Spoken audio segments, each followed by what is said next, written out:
Good evening, ladies and gentlemen. Good afternoon, good morning, wherever you are.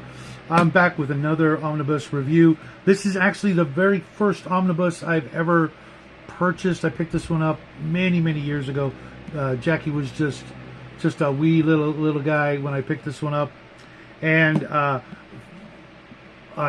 being a huge John Carter fan, when I saw this, I couldn't resist. And I'm really glad I did. I've read it several times. It's... believe it or not, it's actually black and white. It's the Marvel comic books issues 1 through 28 and King Size Annuals 1, 2, and 3. But they decolorized. I don't know how you say that. But they took out all the color and turned it into black and white art, which, you know, I'm a huge fan of. And I probably wouldn't have picked it up. I mean, I probably would have picked it up, but I wouldn't have enjoyed it as much in color. I do have all the comic books elsewhere, and I've read them.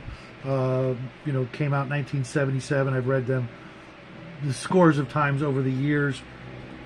This one, it's literally everything Marvel did. So, and there are some other in the back. There's the John Carter of Mars, the Jesse Marsh years, and John Carter of Mars, the Weird World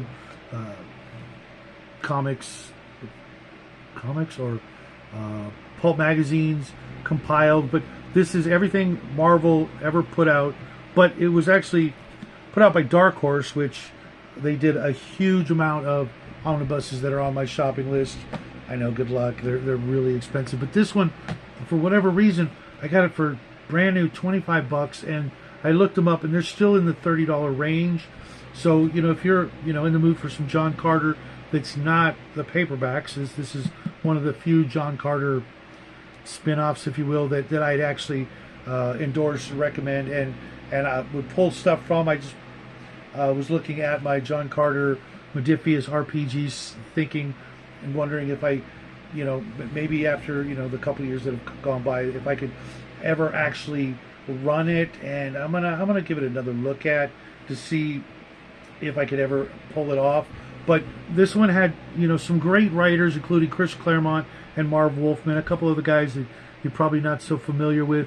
But it also had some great artists, a couple of artists that I'm not a big fan of, but, you know, it had Sal Buscema, Ernie Chan, Carmen Infantino, Frank Miller of all people, George Perez, Walt Simonson. I'm guessing Frank Miller, you know, this was way back early in his career. My son and I were just laughing about a Batman comic he put out after Dark Knight that's just utter garbage, but we'll talk about that maybe tonight on my show.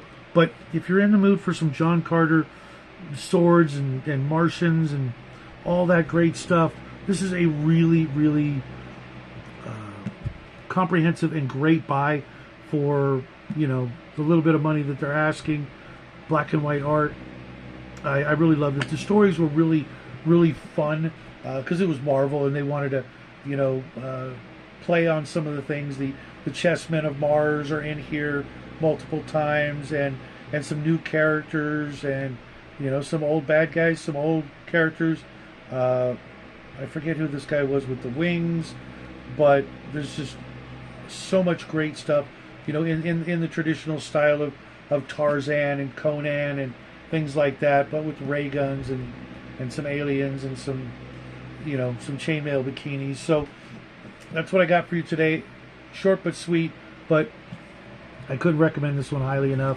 It's going right back on my shelf. That's slowly becoming nothing but omnibuses. I had to move some miniatures out of the way because they're just sitting there collecting dust, and I want to kind of keep track of the ones that I've done. I may have already done this one back in the day, but if I did, here's the condensed version. I hope you guys enjoy it. I will see you guys later tonight for the paint and chill stream, though. We'll see how much painting actually gets done. I seem to be the only one doing any painting on that show. But have a great rest of your day. Love you guys, and I will talk to you real soon. And as always, happy trails.